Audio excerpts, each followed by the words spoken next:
तुम्ही खूप वर्षापासून शरद पवार असतील, अजित पवार असतील यांच्या सोबत काम केलेलं आहे. काय अनुभव आहेत?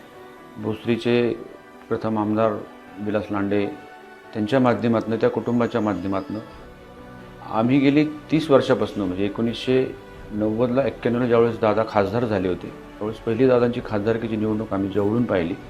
आणि त्याच्यानंतर तो जो काय प्रवास होता तो आजपर्यंतचा प्रवास ह्या पवार फॅमिलीबरोबर आमचा कायम. परंतु दादांचा असा दुर्दैवी मृत्यू होणं खरं तरी प्रत्येकाच्या मनाला एक वेदना होणारं एक खूप मोठं दुःख ह्या महाराष्ट्राला झालेले आहेत. आणि खऱ्या अर्थानं हा पुणे जिल्हा एक चांगल्या नेत्याला आज या ठिकाणी गमावून बसलेला आहे.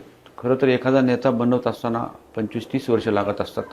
आणि ह्या जिल्ह्याचं नेतृत्व नाही, दादांनी महाराष्ट्राचं नेतृत्व 7 वेळा उपमुख्यमंत्रीपद त्यांनी स्वीकारलं. आणि परंतु दादांचं अतिशय आमच्या कुटुंबावरती प्रेम, भले किती काही कोण कुठल्या पक्षाचा असो, दादांनी कधी जातीभेद, वर्णभेद, त्याचप्रमाणे पक्षभेद कधी त्या ठिकाणी सांगितला नाही किंवा तो कधी केला नाही.